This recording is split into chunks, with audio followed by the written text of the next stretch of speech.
Welcome to the Lights, Camera, Rant podcast. Your source for the latest on movies, TV shows, and video games. Get ready for ranting, raving, and reviewing. Here is your host, Lee. Hi everyone, and welcome back to another episode of Lights, Camera, Rant. And I have a very special guest, the man who's been on this podcast than more than any other guest ever in the history of Lights, Camera, Rant. I've got Zack from the Nerdos podcast. How you going, man? Pretty good. Happy to be here. It's been some time. I think well over a year at this point. It is. But we're doing great. Happy to be here. Happy to talk some Deadpool Wolverine, some Comic-Con updates, some news. I'm excited. Thank you for bringing me back on. Happy to, man. You've always got a place here. And for all new viewers, Zack is actually our very first international guest that we ever had on this podcast, and the special guest who was on for the 100th episode of Lights, Camera, Rant. Yep, coming back for 200, baby. Yeah, right. Which will be early next year. Sooner than we think. Yeah, only 20 weeks away. Jesus. Oh my gosh, that's crazy.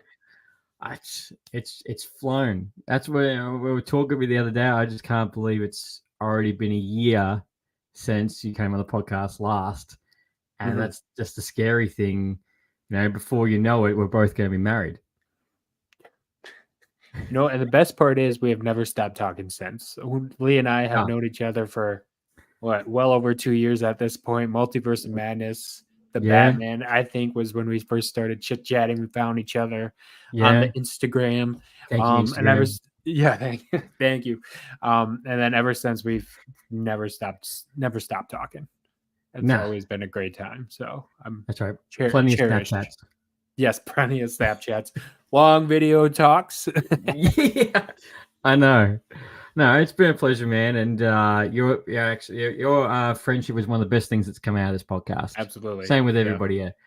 Same with everybody else. But you're right. I can't believe it's been 2 years. And I go back and I actually listen to some of those old episodes.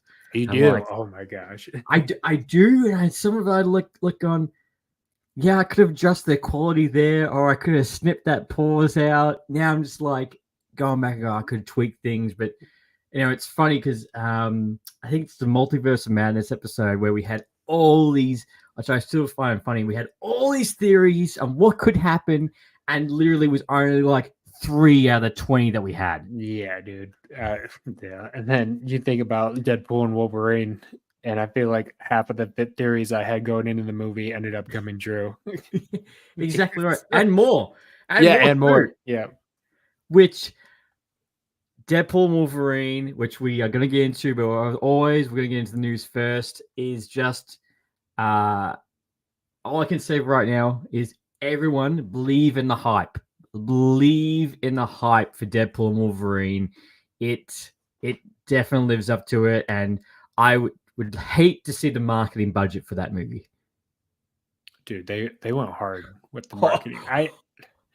When you look at marketing this year, it's insane. Look at something like Longlegs promoting the scariest movie of the year or something like that. Playing the heartbeat sound of Mia. I can't remember her name, the main actress during one of the scenes. Like the marketing that studios are starting to slowly develop is kind of crazy where they going. And then you look at something like Smile from a couple years ago. The creator, I think most recently did it at one of the baseball games. For some reason, always keeps being baseball games. I don't know why. But it's just crazy. And then you see a movie like this, insane marketing, from the popcorn bucket to the keychains, the necklaces, all the popcorn buckets. It isn't just the special one of Wolverine. There's a multitude of them that people are buying. Like when I went to the AMC, I'm an AMC guy now. Not by choice. Convenience. Convenience. Yep. The popcorn is definitely not as great as my local theater, but we're here. We'll take it. IMAX theater is super nice though, so I appreciate it. I saw people buying they weren't even buying like the big mock-up of the Dune the Dune Part 2 bucket, they were buying that headless Headpool or whatever. Who's, I mean, spoiler alert, like you've seen how much he's in the movie. Yeah. But I saw people, at least every like third person was buying one, and they were like $40, American money, US. Yeah. Well, if it makes you feel any better, our local theatre, Hoyts, had no merch, no tins, no fucking nothing. I really am, because I've been going to the movies. So I just counted, actually. I looked at my Letterboxd, and I've been to the movies 40 times this year. I've seen 40 movies, rewatches included, and not all 2024 movies. I got to follow you on Letterboxd. I can't remember if I told you. I actually did. What? I finally ended up making one. I can't remember. I was talking to somebody, and I was like, all right, I probably, as a movie reviewer, probably should have a Letterboxd. Yeah, highly recommend. My Letterboxd is just my last name, Zawacki. I'm sure Lee will link it in the profile if anyone wants to give me a follow. I will. Yeah, I've seen 40 movies this year, and it's just, I've been to the movies that many times, and it's kind of crazy to see how much merch and promotion that they're doing now in the theaters. And 2 years ago, they didn't do this. You know, so I think it's really cool to see these popcorn buckets, and now drinks. You know, they're everything's starting to slowly progress. I mean, wait a second, look what I get. Oh, what's he gonna pump out? Here we go. Oh, you got the Dune bucket. The Dune bucket, baby. Yeah, how much extra butter did you get when you bought it? Freshly cleaned. No, I think the best part was I bought 2 different buckets. One came with the Dune or whatever, and then I bought my own personalized bucket that I was selling at my local theater, and this one just, I don't know, it just looks so much better with the worm coming out. Oh, yeah, I think it's fun. And they're doing drinks cups now too. That seem to be blowing up as well, and I love it. I think it's great. So do I. And I can't remember if it's, I think it was in Singapore. I remember seeing that they gave it was like these slightly metal, like credit card tickets, and I was like, that's so cool. Ooh, dude. It was like metal, like special event, like early premiere stuff.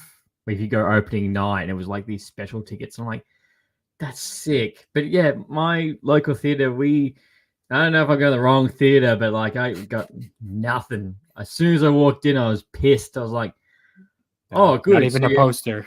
No, not even a poster. And I was like, you have the single biggest movie of this year, and we have nothing in here at all. Like we didn't even have there's no Dune buckets either. Man, that's a shame. I had to buy my Dune bucket like 3 days before the movie came out. I was super lucky. Oh, you would have had to. They went so quickly, and it's just sad seeing all this stuff. And like I think even the Ghostbusters. What did I see on Ghostbusters? You could get a ghost trap with all the popcorn. And I was like, oh, why can't we have nice things?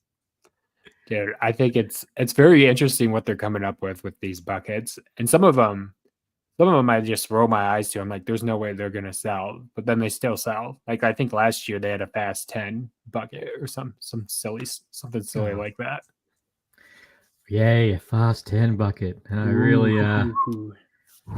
want that. Right, right. That, and you also, I think we're sure we've talked about you really liked Dune 2, didn't you? Yeah, dude, I got it ranked number 1 of the year. It is fucking amazing. Ooh, is that about to change? Spoiler alert, no. A Deadpool and Wolverine, I think, comes in at number 9 of the year. 9? Nope. 8. So 8. I'll drop my top 10 if you want right now. No, right here. Okay, I got at number 10. We got Love Lives Bleeding. Oh, that's with that's Kristen about the Stewart and the gymnast and the chick from Twisters, Ant-Man 3, and Star Wars. Yes, yeah. Katie O'Brien is her name. Yeah. Yep. At number 9, we got Furiosa. Yeah. Didn't enjoy that as most people did. I didn't really care for it too much. 8, we got Deadpool and Wolverine. So at number 8. 7, we Good. got The Fall Guy. 6, we got I Kingdom of haven't the watched that Planet. yet. Dude, Haven't seen the Fall Guy yet.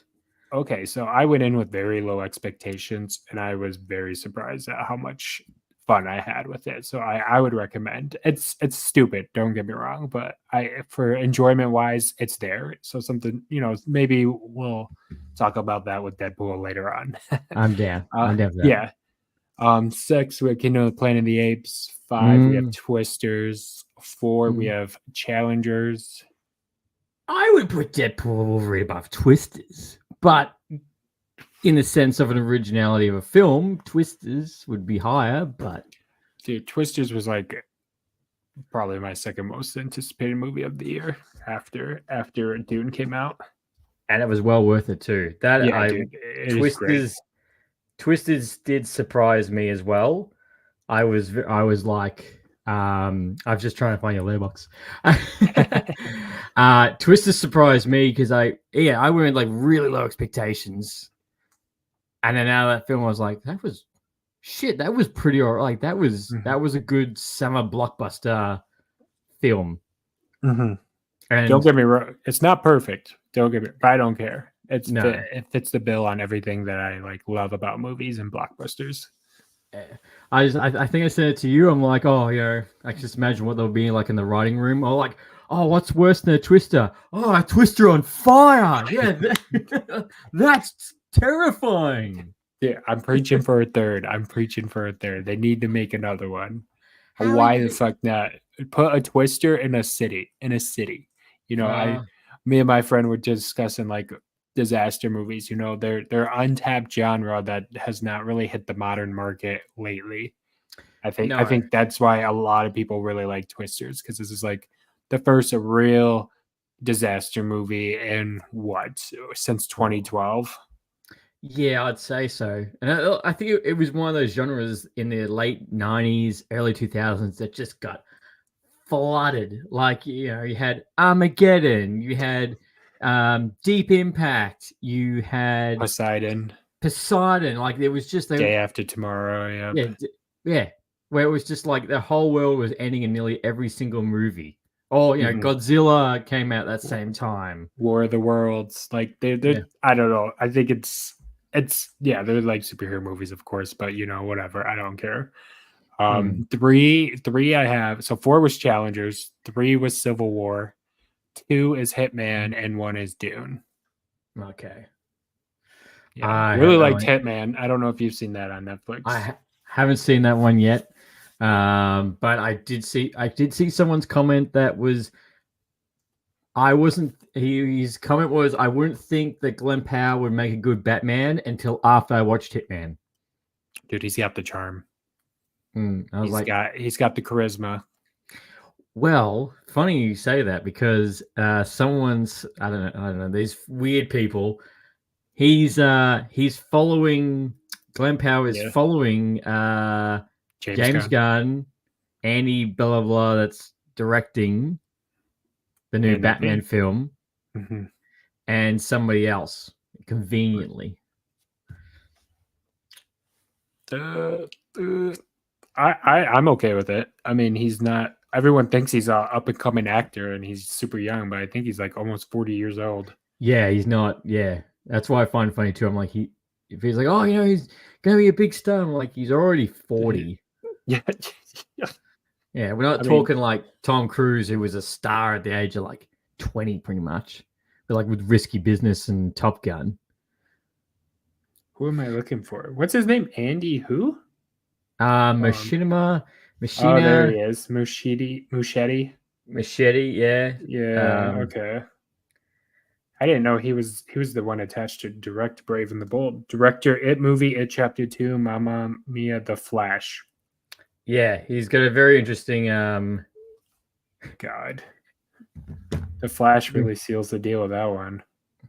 Yeah, that's why I'm like, okay, cool. We're really going to get him to be the director of the brand new Batman film, which which we're as right now with Comic-Con going on as we're recording, that is not can be announced and spoke about at all right now. It's barely has spoken about DC products, except which we'll get into. We have brand now fresh logo, and if you're on Letterboxd right now, you should totally follow Mr. Rant, Mr. underscore Rant. I got to create a more clever username for that, so I'll have to adjust that later on. Well, speaking of Comic-Con, one of the better things that have come out so far, as we highly anticipate some really good news from Marvel, which we really do need, especially after the turmoil that we've received, is the fact that we got the renewed Invincible Season 4 is on the way, and they're working on it right now. Hell yeah. I'm hoping, a bit of a stretch, I'm hoping that we get Season 3 Part 1 at the end of this year. I'm praying. I think next year for sure. Because we got part 2 came out, March 2? Yeah, March, Part 2 came in March, and then Season 2 Part 1 dropped in November. Okay. Yeah, I can definitely see it like summer of next year. Yeah. But I think the biggest reason why we got such that gap, and not necessarily because of the animation. I mean, that does take an incredible amount of time, especially with what they're doing in this show, because it is, when it is animated, the fight scenes are gorgeous. It's beautifully done. Everything is fantastic. It's just, I think the production for Season 2 just got delayed a lot. And I think, I think like at one point, Stephen Young even like mentioned, he's like, I haven't even recorded my lines yet. And that was like almost like a year and a half later after Season 1. Yeah. I think it kind of suffered, which, we see what with Netflix shows all the time, is that Season 1 just blew up just so much that that was far their expectations on how much that was going to blow up. So they were really not, like, they might have had a plan for Season 2. Oh, sorry, they did have the plan for Season 2. Yeah, definitely. But I don't think they were anticipating, this much demand following Season 1. No, so it was like, oh shit, we're going to get the ball rolling now. And then what happened? Actor strike. Yeah. Writer's strike happened. That all kicked in. And that's, and that's why I've said to a lot of people at the moment is like, if you feel like this year is very thinning on quality of movies and entertainment compared to last year, it's because of that. Like, half of the blockbusters that we meant to get this year have all been pushed back to 2025, which is why 2025 looks absolutely stacked. We're meant to get 4 Marvel movies next year. Are we really? Yeah, Cap, Fantastic Four, Thunderbolts, and Blade. Blade. Dude, Blade. Blade's not going to happen. Quotations on the Blade. I guess we'll find out. We'll find out tonight. See if there's an update on Blade. Well, that's right. And then we got Superman Legacy. Superman Legacy that's coming out, which is not called Superman Legacy. It's just called Superman. And remember, we were supposed to get Avengers 5 like early next year. 2026. I think that was the second one, wasn't it?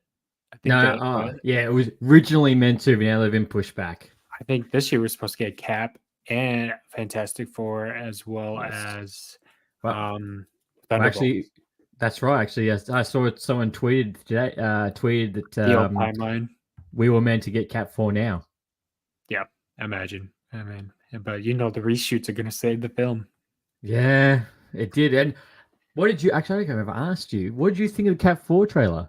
I loved it. I think I'm itching to get back into, I guess, Captain America, because I don't want to complain, but the MCU and their introduction of new characters have just not been the greatest. So I just think it's going to be fun to dive back into a character we know who has been introduced within the last 10 years, not 20 years ago, like Wolverine, but like within the last 10, 15 years ago. Yeah. Maybe not even 10 years ago. He was introduced in 2014, Winter Soldier. but yeah, I'm just excited to see where they take that story. I think it's got a very similar vibe to Winter Soldier, a little bit to Falcon and the Winter Soldier. I'm just excited for that espionage, and I think Red Hulk's going to be cool. The CGI looks interesting, but Yeah, we'll see. I hope they tweak that a little bit. Dude, But, you know that final fight scene is going to be with the cherry blossoms, and just one look at it, it just looks kind of messy. yeah, I hope they fix that. But I did find, which my last episode I did say when I watched Cat 4's trailer, it didn't. Again, very very Winter Soldier. Like it didn't feel like a Marvel movie. Like I'm like you could put this up against Bourne, you could put this up against James Bond, a late '90s kind of like spy movie. Like the trailer wasn't. Besides the Red Hulk at the end, like the rest of it just looked like a solid. Like this is like something like a solid action movie, just action movie. The editing goes hard in it too. Like I just watched it in the IMAX in my IMAX theater before IMAX would be Deadpool Wolverine, and the editing goes pretty hard with the. Yeah, I liked it a lot. Yep, exactly, dude. Yeah, I don't care what people say. I'm actually excited for that one. yeah. Nah, same here. But yeah, back to Invincible. Did you like season 2?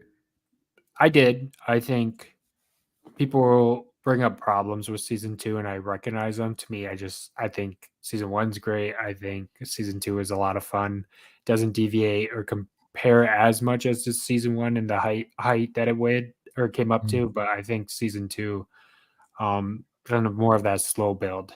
I liked it a lot. I just like the show a lot. I think these are great characters. They keep introducing new characters, and it's just, to me, it's just a ton of fun. So I like the insults and the hate that it gets, especially with its timeline.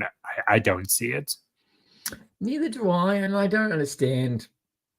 I don't understand the hate for it. Like for me watching it, I'm like my biggest gripe for it was the fact I hated the fact it was split. I hate the fact it was split. They lost so much of their audience because of that. Yeah, but I didn't find it like I think the pacing was fine. No episode felt like short. Every episode had its slight impact moments. It was still bloody and brutal, and you're watching, you feel for every character, and I was like, I don't understand the hate for it, and I just hope, which they have said, that the break between season 2 and season 3 and 3 and 4 is going to be a lot shorter. And I did love it when they were taking the piss out of, like, when he was at Comic-Con and he's like covering his mouth. And they're like, oh, that makes so much more sense. He's like, animation can take a really long time. Or like, what is it? They do tricks by what is it? Pulling out the camera and making the people move very slowly to make it seem like a crowded room. Yeah, when they're not doing anything at all. Like, oh, wow. It's too good. No. But yeah, season 4 is on its way, ladies and gentlemen. Also, for Dexter fans, a brand new Dexter TV show is dropping at the end of this year called Dexter. Oh, I just had it on the tip of my tongue. Dexter, I think it's First Kill. That's coming out. And sorry, was it Resurrection? No, yeah, Dexter Resurrection is a brand new show that will be a sequel to the original show with Michael C. Hall returning.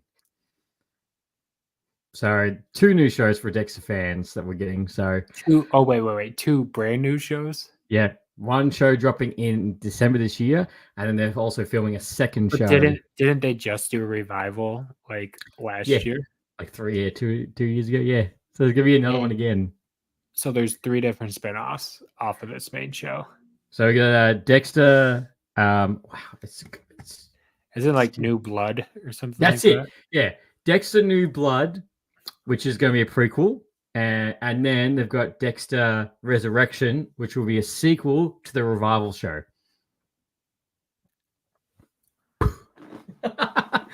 Yes, figure that out. I think the best part is people do not care for Dexter past like season 4 or 5. Yeah, I only made up to season 4, and I've actually tempted to go back and try and mission it out, but I only got up to 4 originally. Yeah, I have never seen this show. I've just heard about it, so I have no comment. It's good. I do highly recommend it. Like, especially those first 4 seasons are really, really good. I do remember that when the show originally ended, there was so much hate for the final, which was justified. And then they did the revival, which people did like, but there's still a massive audience for it. Still massive. See, that's crazy. That's funny. Yeah. Well, hey, good for them then. Get that Yeah. buck, Michael Strahan. Is that who it is? Yeah. Michael C. Hall. Hall, my bad. Yeah. Who I'm Michael pretty sure is Strahan. also, which I'm pretty sure is also so in a band too. Hey, there we go. Also, moving forward, also we got the first trailer for Creature Commandos. So this is what I was talking about, how DC's kind of been semi-light, but we got our first trailer for Creature Commandos, and we got the brand new logo for DC Studios, which is very, very classic DC logo, really. But did you watch the trailer for Creature Commandos? I did. I saw it. I saw it on James Gunn's story. Yeah. I What think did you yesterday. think? I liked it. I mean, I'm all in for another, like, I mean, this is James Gunn at its best, taking these random characters and forcing them into a team, and then they, become, get along and whatnot. Like, this is just a mini version of Suicide Squad, Guardians of the Galaxy. Yeah. So, but I looked at it, I liked it.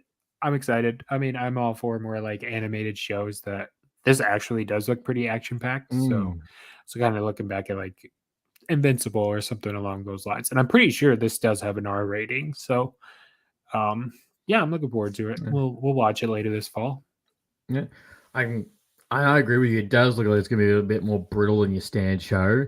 For Australian fans, I know it's going to be on HBO Max. I'm not totally sure what it's going to be over here. You still don't have Max? Nah, we just don't have Max. And it's funny because when a show comes on HBO Max, I'm assuming it must be a slightly bidding war on who gets the streaming rights to it. Like Disney. It's like, yeah, it's like either goes to Disney or we got another one called Binge, or sometimes it goes to Amazon. I think it's just whoever gets the streaming rights for it to come to Australia. Wow, that's crazy. How many streaming services you have? I've got Amazon. I got Disney Plus. I share Netflix. Don't cancel me. Share Netflix. Share Paramount Plus. And share. What do you watch on Paramount Plus? Nothing since Halo. Yeah, recent cancellation. Yeah, that's right. I saw that Halo season 2 Halo got cancelled, and I was like, no shock. But the really, really, really annoying thing is that they canceled the show, which was no shock, but it's taken 2 seasons to get to the bloody Halo, and then it's canceled. So you've just like wasted all this time. Yeah, I mean, I can't believe it got a season 2. So, and the season 2 was better than season 1. I'll give them that, but it's just shitting the fact that it's just after all that is like Halo will we cancel before we actually get to the Halo. I'd also like to say hello, Mr. Mark My Words, fresh on the YouTube. Sam Morning, thanks for coming past, man. But yeah, so bloody annoying. But look, Creature Commandos looks pretty good. I know it's a funny thing how with James Gunn's universe is that. So this is the very first animated show that's part of James Gunn's new era. Then we got Superman, which is no longer called Superman Legacy. It's just called Superman, coming out next year. Dude, I keep forgetting that title change. Yeah, it's not called Superman Legacy. And it's coming out a week apart from Fantastic Four. I think more people... Okay, gun to your head, which are you more excited for? Fantastic Four. Really? Okay, I'm more excited for Superman. Time to battle it out. Sorry, we gotta put some money on this bet. Yeah. It's gonna win the box office. Yeah. Hey, I won the last one against Avatar and Black Panther. Did you? Did you? No, but I was like, wait a second. I don't think that's right. Yeah. 2 years ago. Yeah, I know. 2 years ago. No, I I'm excited. I'm more excited for Fantastic Four because it's going to be slightly set in its own universe, and the Fantastic Four team is a fantastic cast. And Marvel really needs to hit this out of the park because it's a big swing because Marvel's first family, and Superman Legacy, like even Mark's like Fantastic Four. I'm more excited for it. Okay. Let me tell. And with Superman, just from the first poster that we got the suit reveal, it's not really hyping me up that much. Elliot, it might change after I see the first trailer, but right now I'm like, I'll watch it, but I'm not like, yeah.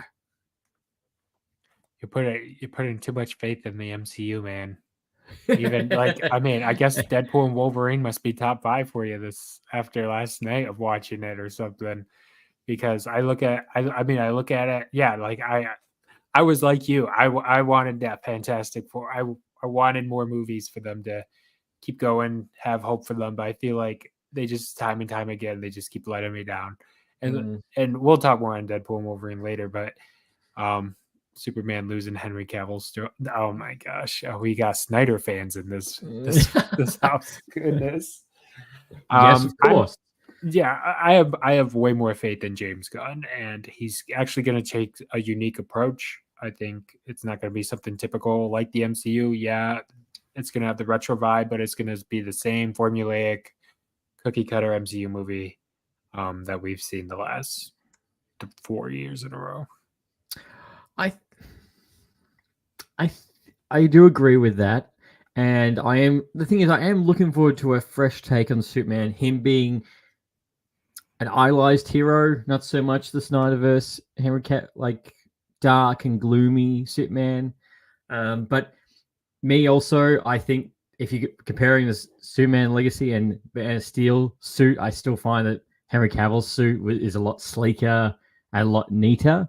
So I'm kind of hoping the fact that the suit that we see is Superman Legacy is like his Mark I suit, and at the end of it, he gets a new suit that's a lot more, a lot better. And look, if you can take that Guardians of the Galaxy vibes to it, it'd be great. It's going to be, and I think James Gunn's going to hit out of the park, especially the fact that Nicholas Hoult as Lex Luthor, like that's a win. It's a W right there. I mean, 4 out of 5 last James Gunn movies have been a knockout. Guardians, Suicide Squad. I don't care for Guardians 2. Guardians 3, everything he has done with the superhero genre has, in my opinion, been fantastic. Yeah, so that's why I'm kind of leaning more towards that Superman Legacy, Superman whatever. Man of Steel is a treasure. Oh my god. Goddamn right it is. You're goddamn right. And Mark, how was Rebel Moon Part 2? Are you ready for the extended cut coming out later this year? Come on. Think about who you're preaching here. I saw the trailer for that. Did you watch Part 1 and Part 2? I did. If everyone wanted to, we did review at Part 1 and Part 2. I found Part 2 a lot better, but at the same time, just not fully blown away by it. However, at the same time, like if you just released the full cut, uncut version, my reaction might have been a lot different. Mm-hmm. But we'll find out when that finally drops, unfortunately. But did you watch it? I didn't bother watching Part 2. Oh, yeah. Part 1 was horrendous enough. I couldn't sit through another 2.5 hours of slow motion. It's a lot of slow-mo. But boys fans, not only have we got the confirmation the fact that Jason Ackles is going to be a season regular in season 5, we also got his own spin-off show, which is called Vought Rising, that will have him and Storefront in a prequel TV show together. Also, Mark, we don't talk about Rebel Moon. That's bad. Yeah, don't talk about Rebel. First rule of Rebel Moon: don't talk about Rebel Moon. Yeah. In a few words, Zach, how did you find season 4 of The Boys?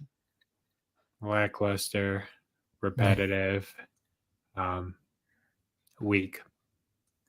Oh wow! Was that in your Letterboxd review? No. I thought season 4 is probably the weakest of those.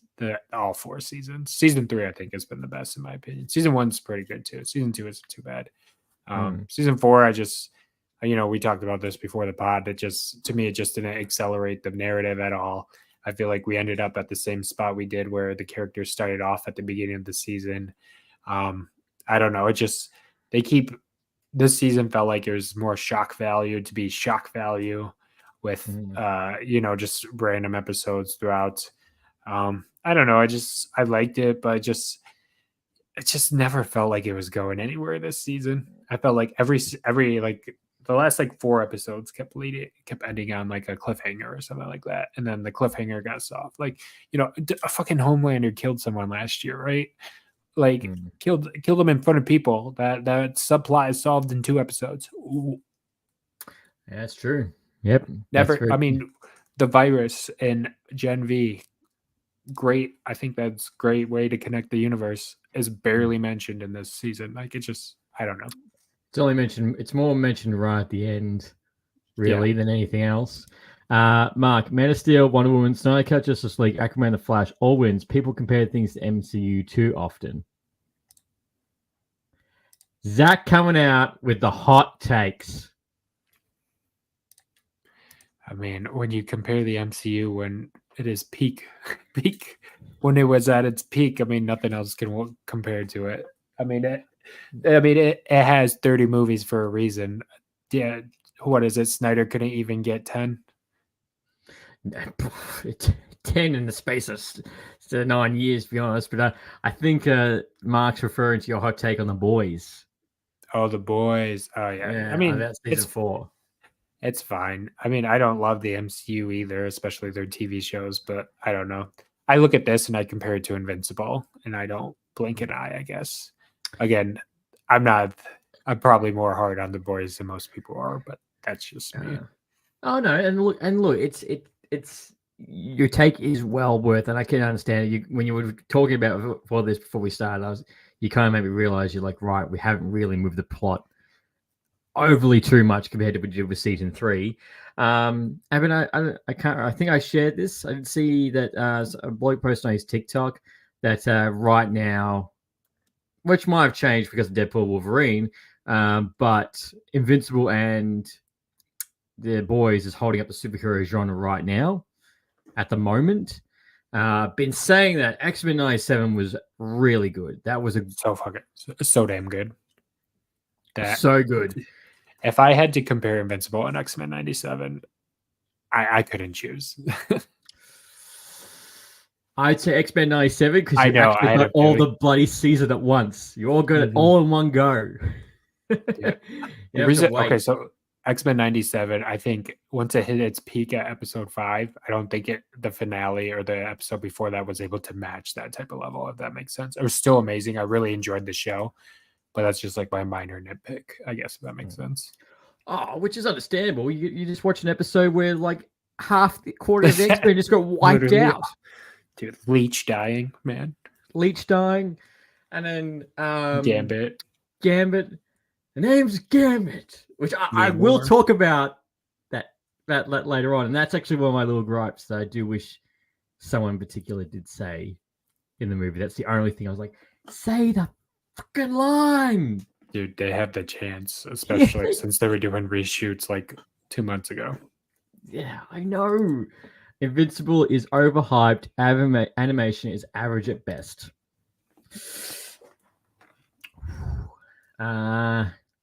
Hard disagree, but that's just me. I think people are really looking for either shock value or action, which is The Boys, which is fine. But Invincible, I think Invincible takes time with its characters, builds them up, adds some emotional depth. I mean, you're telling me you're emotionally attached to Frenchie this past season? Nah, not at all. You throw that out of the door. No, I don't think Invincible's overhyped. I think it's well worth for what it's done after season 1, season 2. I didn't think the animation was that bad when you compare it to watching like Dragon Ball Super, when you see one episode that looks crisp and one episode that looks like it's just the hand drawn terribly. Which you can go back and watch and you can really tell. But going back, The Boys, I'm pumped that Jason Ackles is going to be a regular in season 5. That is insane. That is so perfect. Just shitty that's 2 years away. It is. I think he really added to the cast in season 2 and was very ashamed that they didn't bother bringing him back for at least one episode this new season. They did for 2 seconds. 2 seconds, yeah. I mean, you really felt his absence. Yeah, I thought he just brought the charisma that The Boys, on top of already what is a great cast. So hearing that he's going to be a regular for season 5, amazing. Now hearing that he's going to be in his own show, I don't know. Yeah, and if it's the same as Stormfront, I think I'm down for that. I think that's going to be good. Yeah, okay. I think it being a prequel TV show, and I think a lot of people are going to really tune in for this. Just hope, which it should. I just hope the fact it maintains the momentum and the universe of The Boys going into this, which I'm sure it will. But again, more Jason Ackles as Soldier Boy, I'm in. I don't care for Stormfront, which I think is funny that she's like, oh, she's going to be the co-star of this show. Yeah. I mean, people love a Nazi, right? No, explain, like, why is that a promotion? I mean, people like Jensen Ackles is the bad guy, but we love Jensen Ackles. He has the charisma. He was a great villain. I mean, Stormfront is just Stormfront. Like, I don't care too much about her. I can't say going into season 4, I was like, oh, I'm totally missing Stormfront right now. Or season 3. I was like, oh, I really can't wait. So she's going to be portrayed by Charlize Theron, right? Well, yeah, that's right. Yeah, she did. That was cool. That's who I want playing in the show. Yeah, so do I. We also got, for all gaming fans, More Kombat did also drop a brand new DLC packet that's coming, which I'm really excited for because we get Conan the Barbarian. We get Terminator from Terminator 2, the T-1000, which is going to be sick. And we get Ghostface. So I can't wait to see what the kills are going to be for this. This is fucking crazy. I thought Peacemaker and Homelander was like top notch, but then when you see Ghostface, Conan the Barbarian, T-1000, like I love their DLCs. I love the way they're adding these characters. I think it's perfection in my eyes. It is. It's just a good way to print money, and the T-1000 kills are just gonna be insane. And I love Homelander, how he's after he kills, he drinks some milk. Like, did you play this? Have you played this game yet? I haven't yet. I've been watching all the kill cam. Yeah, I've been watching a lot of gameplay for it, but I've not played it myself either. I'm excited. This is cool though. Yeah, I think this is an absolute win. The shitty thing is, it's probably going to be T-1000 or Ghostface is probably going to be last. Not to mention, we're going to hear Conan Barbarian being Arnie and what his kills are going to be. So that's going to be sick. But no, that's all. I was going to say, I forgot about Omni-Man that they added too. Yes, Omni-Man. Bringing back J.K. Simmons to voice too. Yeah, he just has so much fun with it. He would just have so much fun. Homelander didn't come back. Yeah, I don't know. I think I just love J.K. Simmons. Yeah, and he's looking absolutely ripped for that brand new Christmas movie where he plays Santa. Yeah, very excited for that one. Yeah. You got that picked in the upcoming draft. I do. The box office draft. I do, which the box office draft where I'm currently losing as I'm talking. We did a box office draft together with a couple of us podcasters, and unfortunately, can't be all like Zack, who wins every round and makes the good picks. I guess it Dude. does help when you pick Dune and Inside Out too. Okay. I got Inside Out too after like at least 8 picks. So the fact that no one had any faith in Inside Out too, just saying. I didn't think it was going to make that money, and I was really hoping that we get Spider-Verse 3, which again we've had no information on that. Writer's strike, baby. Yeah, take that. But let's talk about why we're all here. The summer blockbuster of what we've just seen coming out of the theaters only 12 hours ago. Deadpool and Wolverine is finally here. It's the only Marvel movie that's coming out this year. It's a long hype. Seeing Deadpool come back for his third film. Hugh Jackman is back as Wolverine. This is set in the MCU. It's Disney approved. Zach, what were your first initial thoughts after coming out of the theater? I had fun. Yeah. So I'll do a quick spoiler-free section here. Oh no! Spoilers! Left, right, Spoilers right away. Spoilers. I went in this with sadly a little bit more low expectations than probably most people did, especially after being burned too many times by the MCU.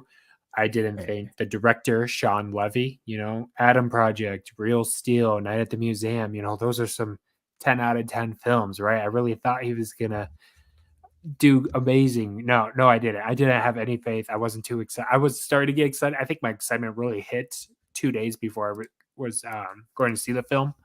But outside of that, I just had low expectations. Went in this with a blind eye. I was just more so less just excited for the cameos. I was ready to go. Did we get the We got some cameos. We did. And I had a blast. I was laughing my ass off every scene. The jokes, I feel like were a little bit more hit or miss this Deadpool movie compared to the previous ones. But overall, I still had a blast. I think if you're even hesitant about seeing this movie, you should still go out and watch it. Oh, 100%.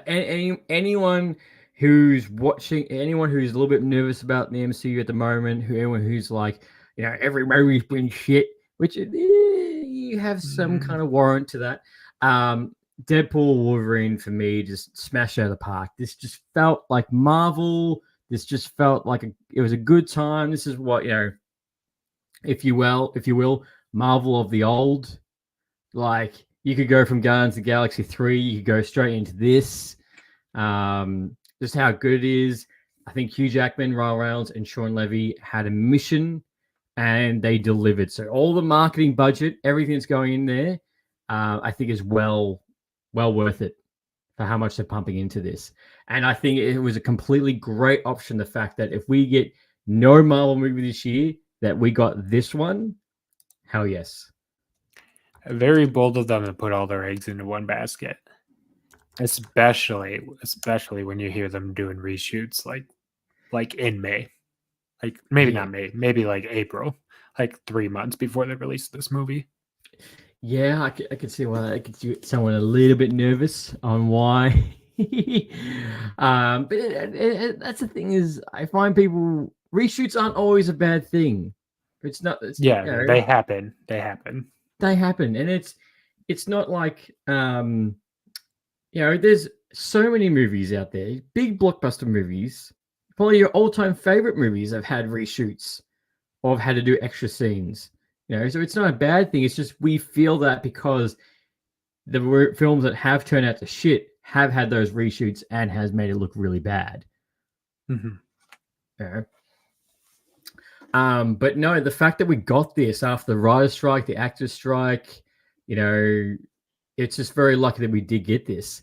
And on a budget of 200 million, it's already made its movie budget back in the last 4 days. That is insane. I don't think this movie has needed a $200 million budget. Nah. A couple of scenes, I'd say, yeah, it did need that. It did need the money. But yeah, a budget of 200 million, and it's already made its sweet money back. And But the thing is, when I say 200 million, that's 200 million dollars to make the movie. That's not probably the 200 million on top of that for the absolute money making the marketing for this. Hey, the press tour themselves with Hugh Jackman and Ryan Reynolds has been great as well. I think that has, the past 3 weeks of seeing them travel the world, do all these different interviews, press Yeah. screenings, all the. It's just been a blast just to see them hype up this movie, how excited they've been for this movie. I think they brought on, I can't remember what Dogpool's real name is, like Betty or Yeah, something. I know. Yeah, Dogful. they brought her to the premieres and stuff. So I think Yeah. that they really those two actors really skyrocketed the marketing.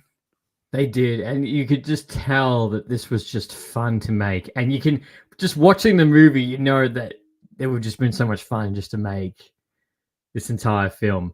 We also got Deadpool Wolverine was good but not perfect. It's a solid 8 out of 10. It is the best X-Men movie since the first Deadpool. Mm-hmm. What do you think? Yeah. What do you think about that, Zach? Well, I think the last X-Men movies in between that, Deadpool 2, which upon rewatch, I think I lowered my rating on Letterboxd to like a 3 out of 5 for that one. So I don't Deadpool 2, in my opinion, is not as good as I remembered. I kind of was a little disappointed. So we got Deadpool 2, we got New Mutants, we got what is it, Dark Dark Phoenix. Phoenix. So definitely I would agree. Best Yeah. one since Deadpool in 2016, 100%. 8 Yeah. out of 10. I think I would put it more at like a 7 out of 10. I did yeah, I give it 7.5 right about that mark. I gave it 4 stars on Letterbox. I did do the 4 star. half. Okay. So I gave it 4 stars, and we will go into why I only gave it 4. But and I remember when they announced this, and we got the logo initially, and I thought this was going to be a win. I thought the fact that Hugh Jackman's coming back as Wolverine, how they're going to handle the legacy of Logan, and if anyone's worried, I felt like they handled the legacy of Logan fine. Like amazing. they don't ruin it. They do mention it in a absolutely outstanding opening, but they don't ruin the legacy of Logan at all. You could still watch Logan now and go, oh, there's going to be a part 2. No, you could still end Logan and be like, that's the end of that story. That's the end of that Wolverine. Mm-hmm. I agree. And 100%, this is also a perfect love letter to the old 20th Century Fox film, X-Men films, Fantastic Four, Elektra, Daredevil. Dude, I felt it in my heart with the credits rolling, and they're doing a little like behind the scenes, and they got the music playing. I'm like, oh man, we are ending an era when you think about it, and starting a new one. There's just I don't know, nice little homage. It was kind of beautiful. There is a montage at the end that does a little bit of thing about all the 20th Century Fox films. And it is kind of sad because you look at it and go, oh, yeah, you grew up on the X-Men because it was Superman and Spider-Man at the same time. And then I remember you got so excited when like Days of Future Past and like it was the old and new together. And then, the Wolverine, when he was in Japan, was sick. Yeah, the first 2 Fantastic Four films, yes, not perfect, but it's still a lot of fun. And, the Daredevil movie was hit and miss, but still fun. And Blade as well. That was which I think it was really trying to hit home on the people who grew up on those films. Which people in their 30s, I think it hit a home right there. Oh, it did, 100%. How did you? Which I get the music for this film was perfect. Whoever chose all the music for this film is great. How did you like the opening scene? Dude, it was hilarious. Okay, so like it was way longer than I was expecting it to be to watch. To use Deadpool's using what is it? Wolverine's exoskeleton that's entirely made out of adamantium. So all of his skin is gone. It's just a skeleton, and using it to kill the TVA whatever officers that are trying to infiltrate Deadpool, and he's doing it in so many hilarious different ways, while at the same time cutting back and forth to doing the, what is it? Is it NSYNC who sings that song? Yeah. Yeah, NSYNC singing what is it? Oh, I can't think of the song. Bye Bye, right? Yeah, Bye. Bye. Yeah, and he's doing the choreography that they Yeah. performed on stage or something.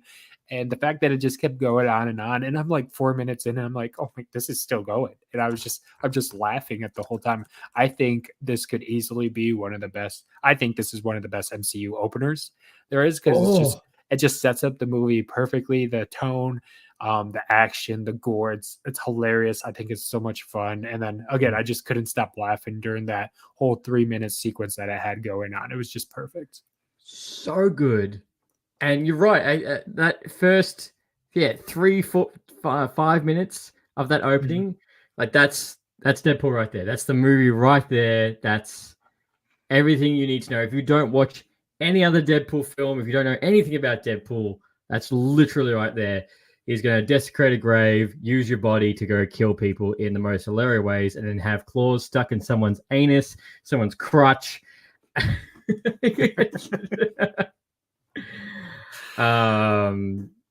But I love how he's like, yeah, you had to go and die. How dare you? We're all going to do this team up, son of a bitch. I think it's even more funnier when you realize that, by the way, they made up all these new terms that we never heard of in the MCU with the TVA, how he's the anchor being now. Yeah, that's right. Yeah, the anchor being. Yeah, yours is dead, and you gotta go, and that's In your it. There's world, nothing you can yeah. do. The world's your gonna die. universe, yep, in 1,000 years. Yeah, but I want to do a lot quick, and you need to do a lot quicker, and it's great. Oh, no offense to the host, but you guys need to do research and know your facts. I think we know our facts. We do our research. I watched the movie. Did you? I think you did as well. So I feel like that's an ad. I watched the movie. Did you? yeah. I mean, I caught it Thursday night. Yeah, pretty fresh in my mind. Oh, it's only 12 hours ago for me. But no, again, going back, like that opening was great, and yeah, the anchor of the TVA was interesting. I did like, probably one thing is one of the things I'm very glad of is that everyone came back. Is that all the cast from Deadpool 1, Deadpool 2 all came back for the film. You know, no one felt left out. Everyone got their small moments in the film. And, you know, we got Happy Hogan. He tried to join the Avengers. That was a cameo I wasn't expecting. Cameo. Yeah, go on, cameo long in the film. I don't know. Yeah, Happy Hogan. I mean, he was a surprise for sure, but I thought I was maybe like an actual Avenger, maybe like a low stake Avenger. You know, I think if you would have put in Sam Wilson in there to replace him, that would have gotten maybe more of a please out of the audience. I mean, it was fine. I think the scene was humorous at times, but I think the most thing that I took out of that was just Deadpool is starting to develop a little bit more as a character in this movie, and he's actually has a purpose that he wants to matter. Just be more than what he has been the last few years since giving up the suit, I guess, is from my understanding. His midlife crisis. Yeah, his midlife crisis, right? So like this is, I don't know, to me that's like a new type of character development that I personally didn't see coming. No, neither did I. I thought, but it makes sense for his character. I was like, okay, yeah, you know, him having a midlife crisis, him struggling, and what to do, and then he getting rejected from the Avengers because you would not everyone would get into the Avengers, right? And Happy Hogan, like I don't know the John Favreau, but I'm like, you're starting to look a bit old. You're starting to look a little bit old compared to Endgame. Don't remind me. When did Deadpool 2 come out? 2016. Okay, because what was it? It was March 1st, I believe, was what read on the timeline when he was at the interview. So I was seeing if that. Yeah, 2018. So I was curious to know if that like correlated at all to the release of Deadpool 2, which came out in May. So it did that. Yeah. When it's 2018, because 2018 was obviously Infinity War. I was like, what? Did you just see? Yeah. Did you see Happy Hogan and be like, yeah, I want to join? Next minute. like what? A month later, like no Avengers. Like Right. they probably should have hired him right there. Things might have been a little bit different with a guy who can heal and get everything together. But no, I did like that scene. Thought that was good. And this again, the action and the swearing and the blood and the gore kicks off in the first like 2 minutes in. Like we get going straight away. And another thing I found with this film is like there wasn't any really low points either. I felt like they kept the pacing for the whole movie pretty well going all the way through. There wasn't a moment you're like, okay, it's like my watch. Right.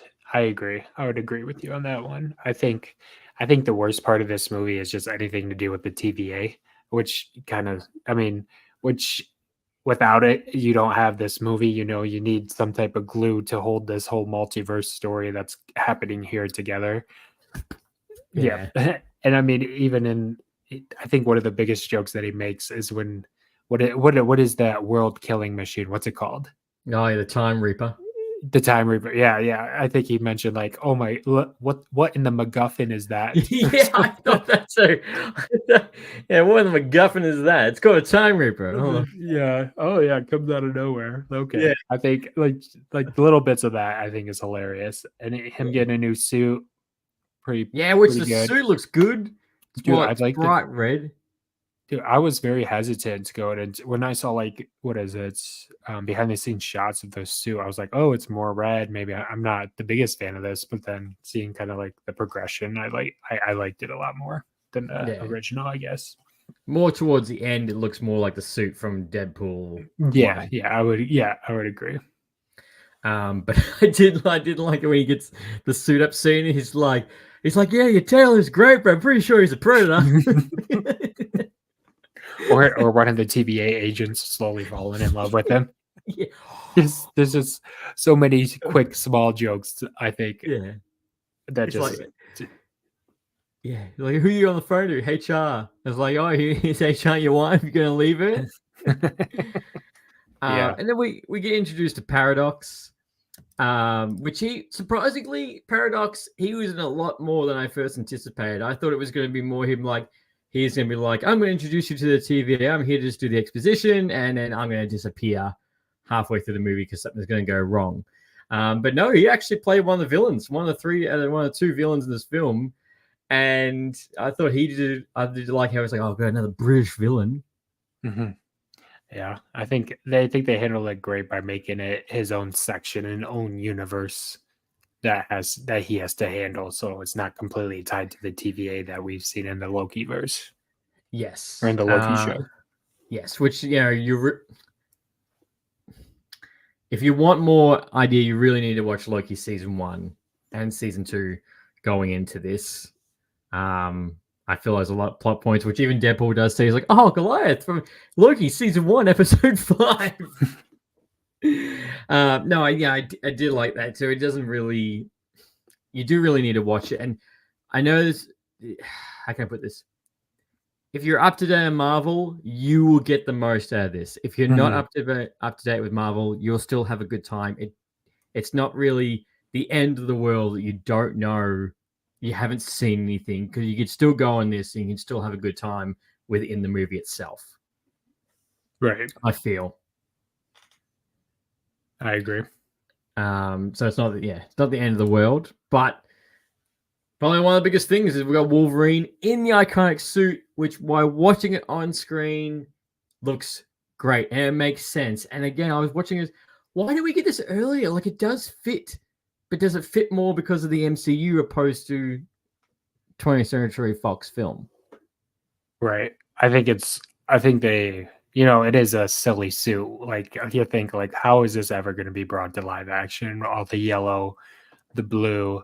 And I think even in the movie, they kind of point out to how this suit has a deeper connection to his past, at least to this Wolverine's past, of what happened and how he kind of made fun of people or fun of that. What is it? The X-Men, Yeah. Cyclops and Jean they were all begging him to wear the suit, and he thought it was super dumb, didn't care for it, and then all of his friends got killed, they were murdered, and this is all that he has left. Yeah, that's all he's got. I'm pretty sure in the comics, one of the reasons why it's yellow is that more people will attack him than attack the rest of the X-Men because he can heal a lot better than everybody else. But when he put on the mask, I was like, yes! I was like, yes! With the sleeveless arms. Sleeveless arms. Still had the gloves on. Yeah. Put the mask on. I was like, bingo. And I did see someone's tweet that was like, we are in the most comic book accurate era of superhero television between Cap, between Wolverine. I think also the leak images of Daredevil. Like his new suit looks so completely. We're in that era, and it feels right. Like it looks right, it feels right. Even just to mark my words, the suit felt right. Like absolutely. Apparently, it was very rewarding. It was. Apparently, Hugh Jackman also said in an interview that when he walked on set for the very first time wearing the yellow, he said there was just a massive hush over the set, and everyone just went quiet, and was just gobsmacked of him walking on the set in the suit.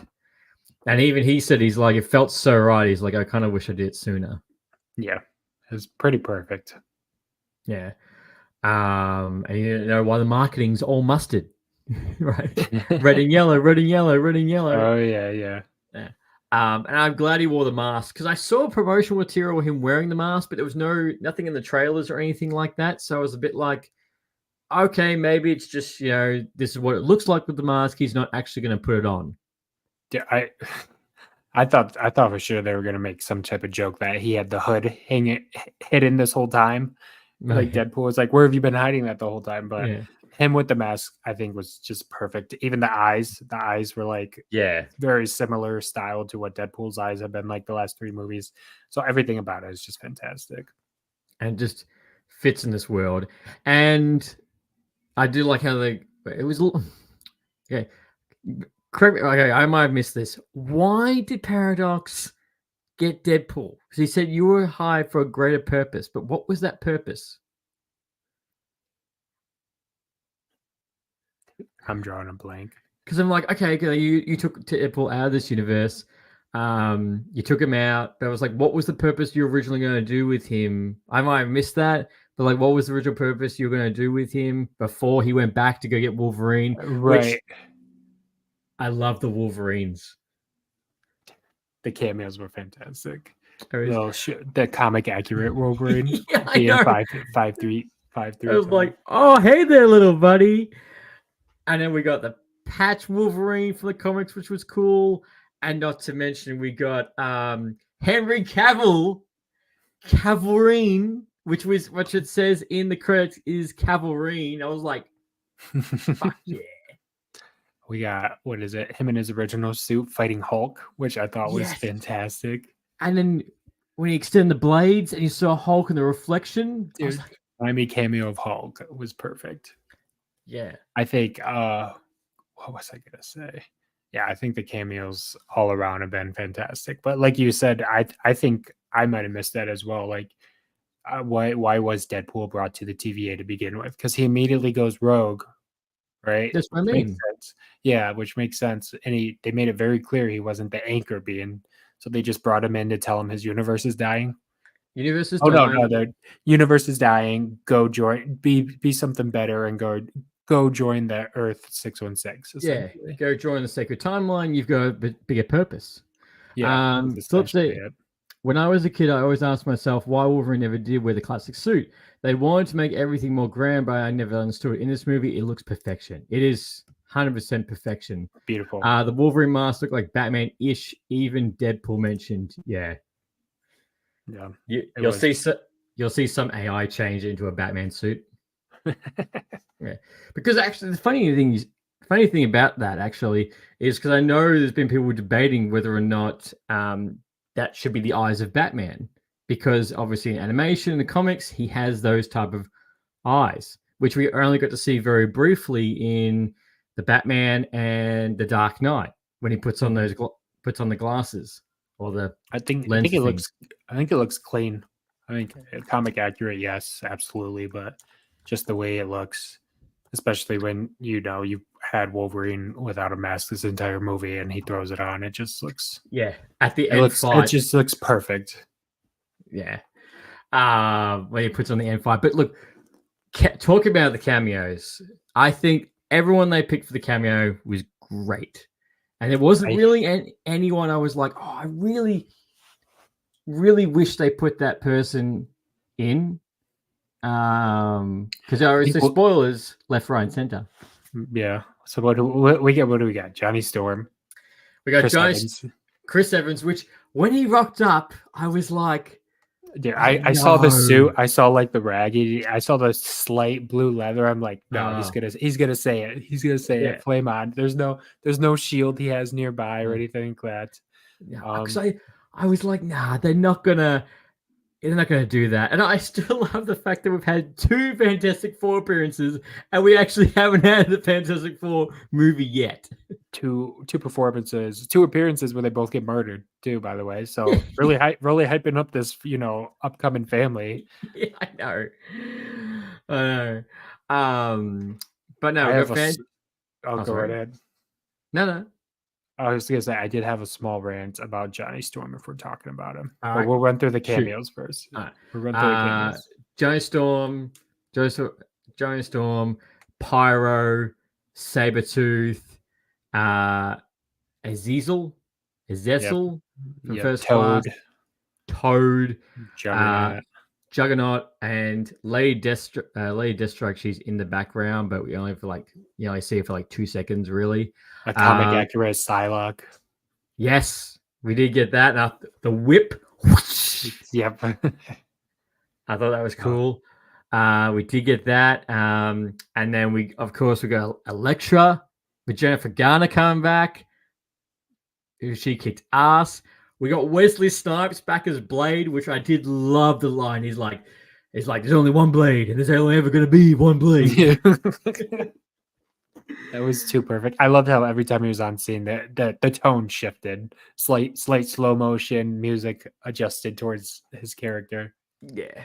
And then he still used the was like the double-edged blade and threw that around, just like he did in Blade 2. And then we got Channing Tatum as Gambit. Now, to fill in everybody about the whole Channing Tatum and Gambit and why this is so important is that still under 20th Century Fox films, there at Comic-Con many, many years ago, they took a massive photo of the entire X-Men team all together. And I think it must have been around about Deadpool 2. It was Days of Future Past, Deadpool 2, and they were also going to make a Gambit movie, and Channing Tatum was going to be with it. They lost director after director, and it never really got off the ground. And then I think there was a little bit of momentum, and then boom, Disney bought 20th Century Fox Films that killed it all together. Yeah, dude, that was a huge announcement. Yeah. It was a Comic-Con announcement, and I think it was like close to 10 years ago. I think I saw 2014. Yeah, probably something like that. And he was in the whole group of everybody, and they're like, yeah, this is coming. He spoke about it. Mm-hmm. Yeah, he's going to be Gambit.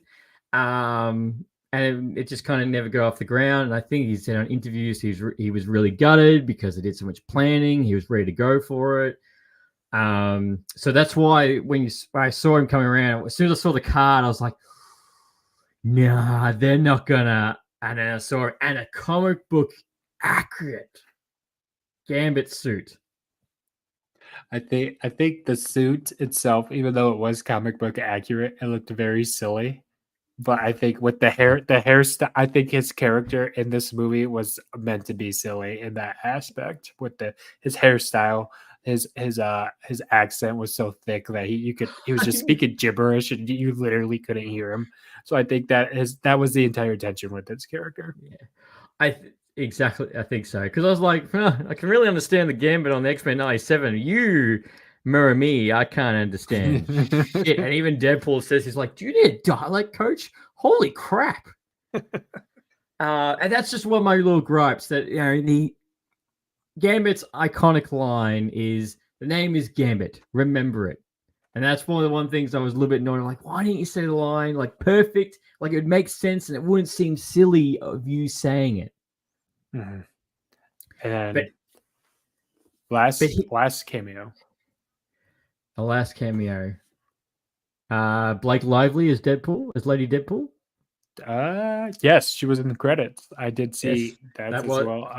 I was gonna say X23. Oh yeah, sorry, X23, which and her again, comic book accurate outfit. You know, she does. That's pretty much. I'm pretty sure that's what she looks like about 60% of the time through her entire run. I'm so glad it was Daphne came back for this film. She has had an incredible last few months. She's been doing everything right now for Acolyte and Star Wars. So she's all been on that fence, and then right over here, right over into Deadpool. Now, I know a lot of people did complain that her cameo did get spoiled from the latest trailer, which Kevin Feige did actually address that in an interview. And someone did ask him, was like, "Oh, why was that spoiled?" And he's like, "Oh, look, the reason why it got spoiled was because she really wanted to come to the premiere." Mm-hmm. And then, as well as marketing, was like, we need to show a little bit more of like the emotional anchor of the film. So it came agreed that we would spoil her so she could come to the premiere. And I think that's great. I think she well deserved. I feel like she could have gotten away with going to the premiere and then just fans speculating rather than actually like showing it, because I feel like by showing it, you know, the people who are going to see Deadpool and Wolverine, they're already going to see the movie. I don't think X23 is going to win them over to that deciding factor. Like, she's in this movie, I need to go see it. Yeah, well, that's true. Yeah, I can understand that.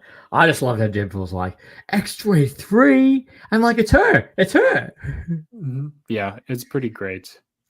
What was it? Cavill's appearance in the movie is like John Krasinski appearing as Reed Richards in Multiverse of Madness. It's so fan fiction that it's kind of weird when you see it. Did you find it weird seeing Henry Cavill's Wolverine? I found it a little weird, but I didn't feel like it was fan fiction. I mean, everyone's been speculating him to be in the MCU, but it was just 2 seconds, so that's why.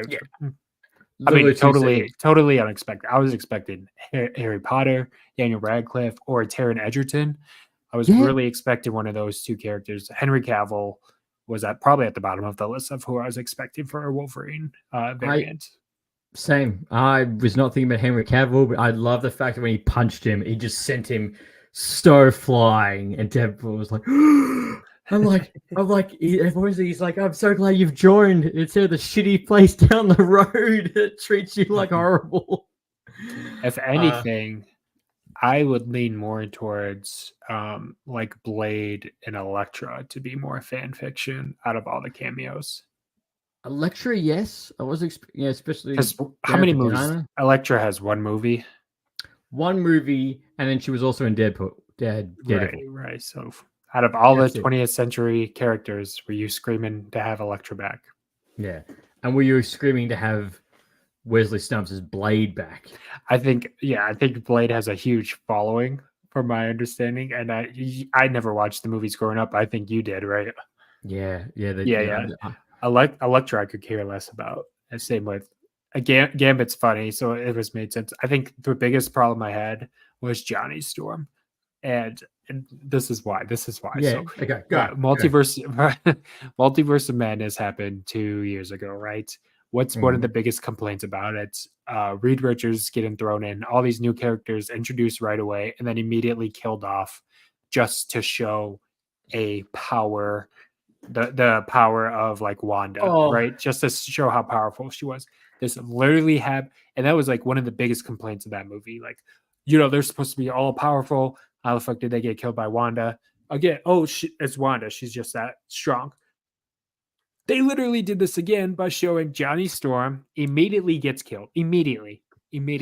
Well, so we thought who killed. And guess who kills him? Pyro. Secondary character of the X-Men trilogy that no one could care less if he's actually in this movie or not. I'll be honest. I mean, he's just there. It's not a big deal. Like, I would have much rather had like Iceman in this movie over Pyro, but or even one of like Wolverine's villains in out of his 3 movies. So like even if the character of Logan, I don't know. So that happens immediately. You know, you get the great reveal. Flame On dies horrifically. Like, oh, he's just is he really that strong? He's just kind of a joke. And then I guess he's alive, and then again gets murdered again, just to show a power. What is it? Just to show the power of Cassandra Nova. Skin gone.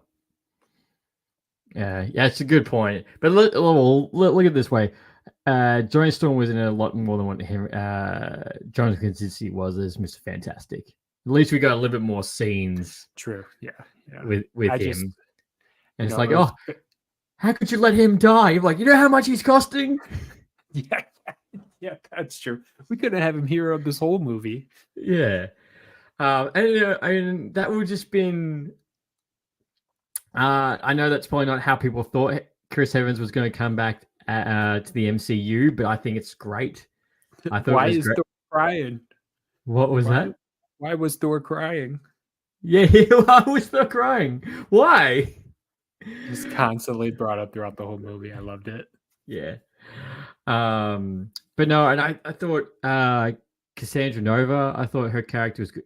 Very limited as the main villain, but I thought her good. I thought her finger powers were like disgusting. Mm-hmm. Oh, very, very different. Yeah, I was like, oh, just gross how she was doing it, like especially through Deadpool's mask. Yeah, and then towards in the movie where she's just dragging Paradox. God.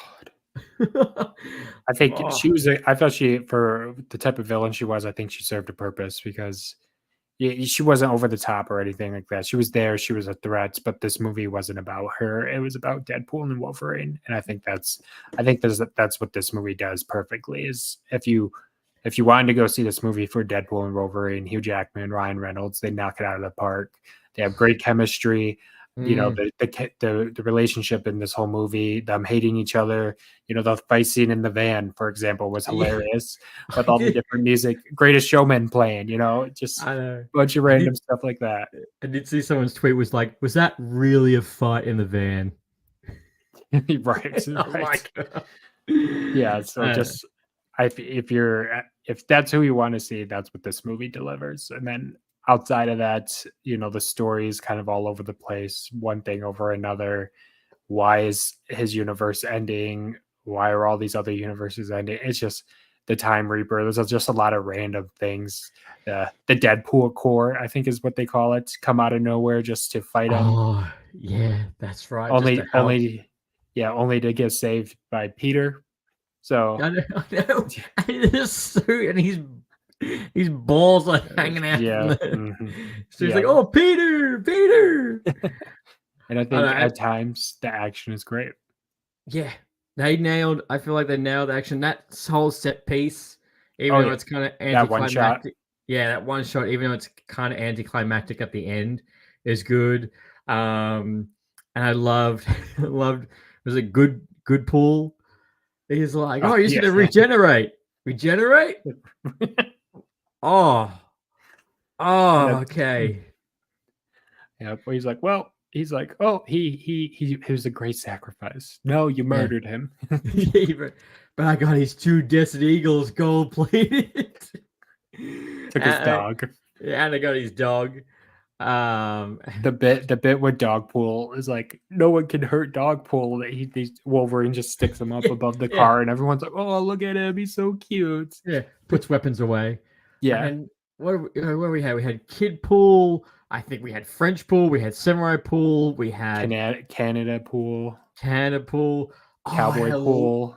And I loved how he's like, get my country out of your damn mouth. What else you got? Tech Pool, I'm sure of it. Baby Pool. Probably the one line that I loved all the one-liners. Probably the one I was like, whoa. That was a bit on the nose. Was Deadpool's to Wolverine was like, oh, he's wearing a shirt now because he's put on some weight since a divorce. It's like, oh, And then Cassandra Nova, it's like, oh, I'm gonna mess up your brain. I'm gonna mess up your world, and the whole time I'm gonna do it, I'm gonna flick my bean to the whole thing. And I was like, God, holy shit! So what did you think about this R rating? Did you think it was like as did it? I know it deserved its R rating, but do you think it was as gruesome? I think as gruesome, yes, but like did it deserve that R rating compared to the previous movies? I think they didn't waste a single moment. I think they fully embraced the R rating, and I think nothing seemed like, oh, they're just doing that because they got the R rating. It's excessive. It's too much. I think every fight scene had its well worth going into this, and it wasn't too overly bloody. Like, Wolverine did. Oh, neither of them lost any limbs, and you understand about the Deadpool fight because it's more about you're fighting one of the Deadpools, and all the swearing it all fit because that's how you think Wolverine would talk to anyone if he could. Right. How about you? I thought the gruesome, like the gore was great. I think that was definitely on par, pretty close to being on par with the other movies. Maybe like the dialogue, I think was maybe slight step down, but I think for being like the MCU movie, being Disney, I think this still is a pretty big jump from what I was expecting, I guess. I still, even though it was rated R, I figured like 1 or 2 F-bombs and that would be it. But this kind of went crazy, especially, the end credit scene where you see Chris Evans popping off. Yeah, I know. He never said that. I'm like, yeah, he did. He's like, look at the camera, Johnny. What were you saying? Yeah, what were you saying? Oh, we desecrate her corpse and this. It's just like, oh, okay. He's just like, gotcha. Yeah. And look, this is as for the past 30 minutes that we've been absolutely praising this film.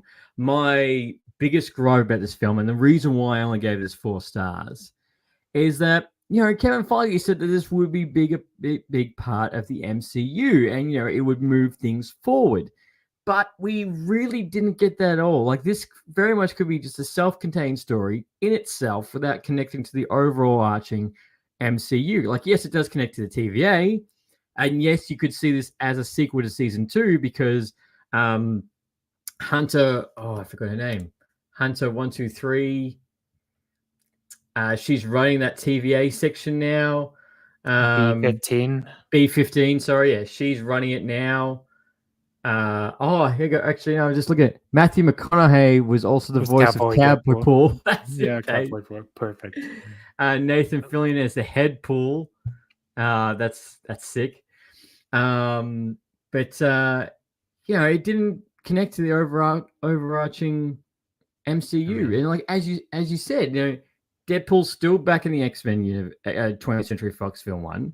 20th Century Fox film is still alive and hasn't been destroyed, and that's not in it at all.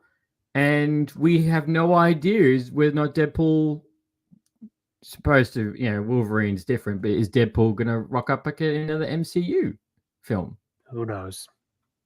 And it's kind of nice that they do leave it on a blank slate, but it's also like, at this point we've had quite a bit of like smaller contained stories in the MCU. I mean, that's what it's been like since the end game. We want to start this story. I know as a fan, and I don't know if you might agree, I want to start seeing something progress into this narrative, into this whole, what would you call it? Multiverse saga that they explained 4 years ago now at this point. I just want to see like them progressing a little bit. It doesn't have to be huge. I mean, for God's sake, the MCU, the Infinity Saga, they had stones laid out throughout movies. Like, it wasn't huge, but it was still enough to see like, oh, it's kind of progressing. And then before we even know it, in a blink of an eye, we get Civil War, we get a team up, and then the next movie is a team up, and then it just leads straight into Infinity War. So I wish this progressed something a little bit more. That's what was slightly frustrating as well, is because the story just didn't. It went somewhere. We got what we wanted. We got this buddy cop team up that I think Ryan Reynolds has always talked about when before this No. movie was even in production. Ah, That was always the goal for Deadpool third 1? Deadpool. Yeah, that was always goal for third movie, was to do like a buddy cop road trip movie with Wolverine, and that's what we got here. But being part of the MCU, them emphasizing he's in the MCU just didn't feel like he was in the MCU at all. No, the most feeling that you got with him being an MCU was when he was with talking Happy. about TV with Happy, and when he was with, and the initial thing when he met Paradox and he was talking about I am Marvel Jesus, which Phil said, do you think they should have mentioned Ghost Rider? Ghost Rider would have been sick in the film. Dude, that would have been a million times better than Elektra. And with Nick Cage back, that would have been sick. Dude, I would have loved that. That would have been a cameo. If they really wanted to get people going, that would have been a cameo. And yeah, well, that would have been sick. And the thing is, if Nick Cage never plays Ghost Rider again, at least he would have been in that. Right. Right. But I do agree. It's kind of, it's that's the problem. Like, as a self-contained story, great. The overarching to the MCU moving forward, being part of this multiverse, shit. I'm really curious to know when people start dissecting this movie and then they're like, oh, the cameos kind of wear off. You know, like they're not as great as they used to be. Because, I mean, look at No Way Home. You got Tobey Maguire, Andrew Garfield, both part of their own movies. Both, everyone loves Spider-Man. Everyone loves the Raimi trilogy. People enjoy the Garfield movies. They don't love them. They don't hate them. I think for the most part, they like them quite a bit. I'm not going back and watching the Fantastic Four movies. You know, I watched them as a kid. You know, yes, Johnny was in this movie. Fantastic. I'm not going back and watching the Electric movie. I never it was fantastic, wasn't it? Yeah, exactly. Never watched the Electra movie. Never even watched the Daredevil movie. So like these cameos, I feel like are going to wear off pretty quickly, unfortunately. I think I have to disagree. I don't think they'll wear off. I think they will still hold their merit because it's a send-off to 20th Century Fox films. So I think they will still hold their merit because of that. If it wasn't so much of a send-off, it might be a little bit different. But you know, at least, and the thing is, you can go back to this film, and this is a film that you can just. This is a Saturday night film. This is like, I want to laugh. I just want to have a good time. This is something you chuck on a Saturday night and just watch. And I think this film has great rewatchability moving forward. Like out of all the MCU films, this is going to be one that you can just chuck on and just go for it. I'm planning my next rewatch next weekend. Like, I'm excited. I do like this movie, and maybe I'm being a little too harsh on it because at the core of this, it is Deadpool and Wolverine, which will always be a selling point in my eyes. Yeah, and we finally got it. After how long or how much? Oh, it's never going to happen. It's never going to happen. We finally got it, and then we got the suit. Like that, all that stuff is fantastic. But I do understand when people are complaining that, were we slightly lied to by Kevin? But at the same time, he might right now. I said Comic-Con's happening right now. He might say something where Deadpool's going to appear next. Also, killer of them to drop the movie do a Hall H premiere. That is insane. From like there, if I'll repeat that one more time. Two nights ago, they did a Hall H press screening of Deadpool, or press interview, whatever you might call it. What do you call it? Not a press screen. Table read, maybe. Table. Whatever. They were panel. Oh God, thank you. Yeah, they were doing a panel.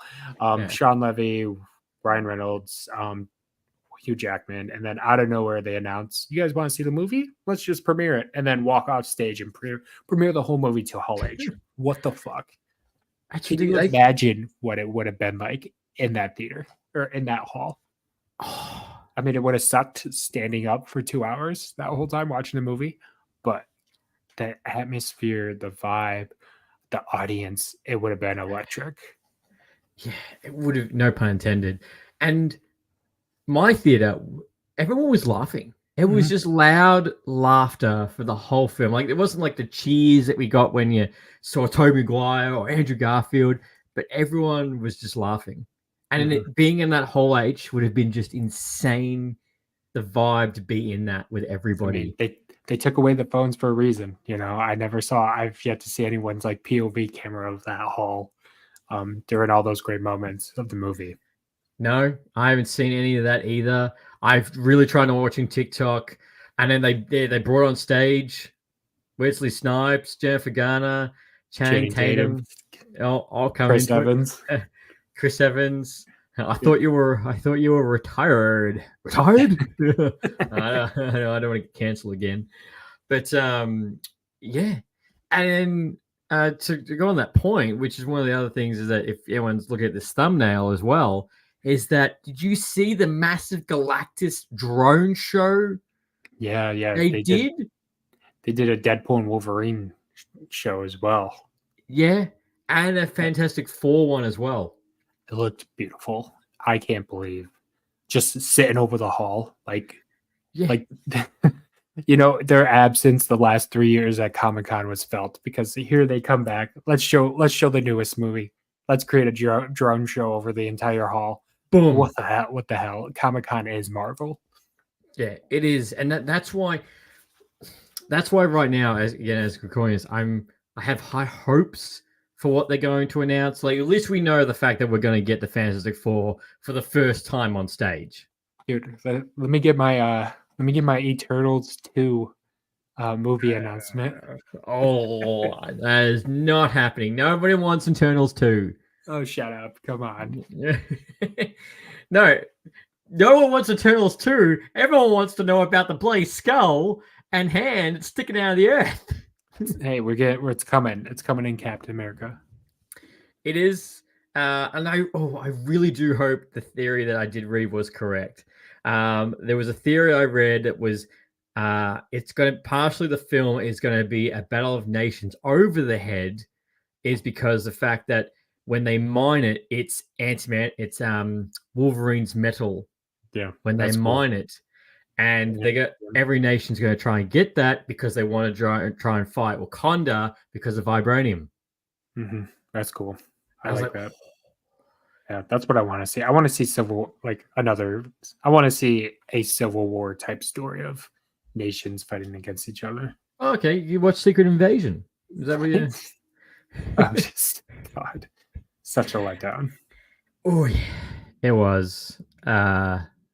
Such a letdown on that one. But yeah, so my predictions are, as we're calling this, I'd say my prediction is Fantastic Four. We get the cast of that, and we might get a better official poster for it. I'm hoping at least, because they started filming, right? I'm hoping at least a screen grab of what they look like in their costumes. Yes, that would be good. That'd be too much. They wouldn't give us that. Oh yeah, no, they probably won't that. But I just wanted like official teaser poster. Mm-hmm. Like, I don't know, them four standing and Galactus in the background, something like that. I'd be like, meh, I'll take that. Right. What's another theory? I think a Shang-Chi 2 is going to be announced. Yes, Shang-Chi 2. Hopefully, I think Avengers Kang Dynasty is going to be renamed. I think they're going to announce the Avengers 5, I think they're going to abandon the King. I think so, because someone did actually ask Kevin that in an interview recently, and he did he's like, I can't comment on that at this time, basically, and moved away. So I'm guessing, one of the biggest things that we do need to get out of this Comic-Con is we do need to know what is happening with the Avengers 5, what's happening with Blade, Shang-Chi 2, Doctor Strange 3, Young Avengers. I think we'll get a Young Avengers announcement. Armor Wars. What the bloody hell is happening with Armor Wars? What's happening with... Who cares? Yeah, who cares? What's the other one I'm thinking of? Vision Quest. I'm excited for that. I don't care. I know people probably think it's lame, but I like his story of how it's intertwined with Wanda And I don't think it'll happen. Like she'll make a return in that show, but just seeing where the character goes off, because I do want to see just a happy ending for him as well as her. I do. There's also the rumor of the Wonder movie, Interesting. Thor 5 with Hercules. You're right. I'm waiting for something to make me excited. Yeah, okay.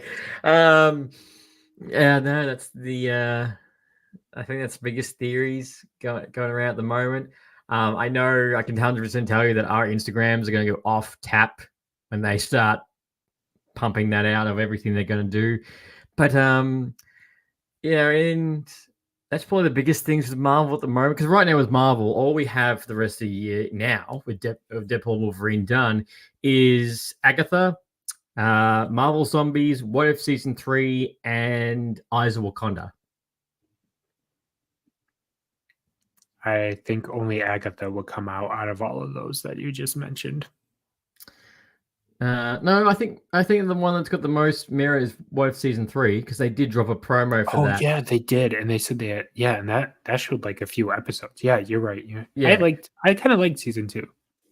I did. I liked it too.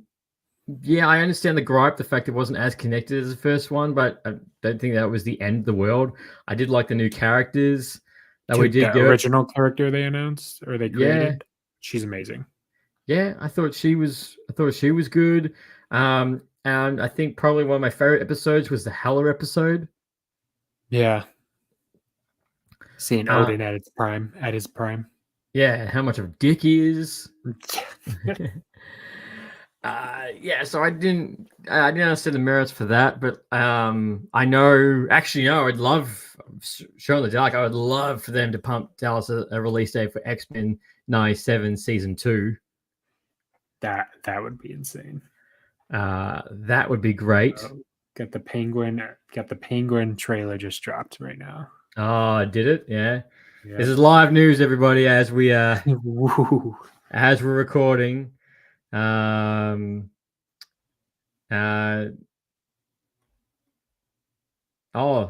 the fact that the Penguin will also be a woman in the brand new Copperpot. I was Walder Copperpot in Batman: The Caped Crusader TV show that is dropping very soon with Bruce Timm. She's gonna be a woman. I'm sure that will go down a whole lot better than having a woman, Mr. Freeze, in the Suicide Squad game, which has been received very poorly, and her designs are horrible. Because it is mentioned the fact that the Batman will be in the Penguin TV show very briefly. Hey, as long as we get another appearance, I'm happy with it. Yeah, but it's probably 8-episode seasons. We're probably just going to get him in the last episode and be like, "Oh, what do you want?" That's fine. Get me excited for Batman 2. Yeah, which is what is it? Dune. I think Dune 2 and the Batman that's going up ahead. So Dune 3 and the Batman that are going head to head. Something's versing the Batman head to head when that drops in 2026. Could be. Not entirely sure. Because that's when we are meant to get our next Avengers film, which hopefully we will find out what's going to happen to that. Yeah, we shall see. But look, man, any final words for Deadpool and Wolverine? No, I just said go at it with an open mind. You're going to have a good time. I mean, for all the gripes that I had with it, I still didn't hate the movie. I still had a blast with it. I laughed my ass off. I gave it a 3.5 out of 5 stars on Letterboxd. It's the movie itself is whatever, but like you're just going to have a great time with it. Go to the movies. It's a theater movie. Get some money a little bit more towards the MCU so we can get some more projects, more than one project a year. But I love it. Was a fun time. I know, except for just one more movie in the year. That'd be nice. Yeah. But no, I completely agree. Deadpool Wolverine hit all my expectations and a little bit more. They did a fantastic job. I'm itching to know where Deadpool is going to rock up next. But Sean Levy, Hugh Jackman, Ryan Reynolds, they went in with a mission and they smashed it out of the park. And this is a film that, again, this is what currently has one of the most the recent Marvel movies. This has one of the most rewatchable ability to all of them. I was gonna say, I think if they want to create a serious MCU movie, they need to drop Sean Levy. Why? Free Guy was good. Yeah, a little bit. It was enjoyable. Yeah, I didn't think With its cameos. Yeah, again with Chris Evans. Yep, there we go.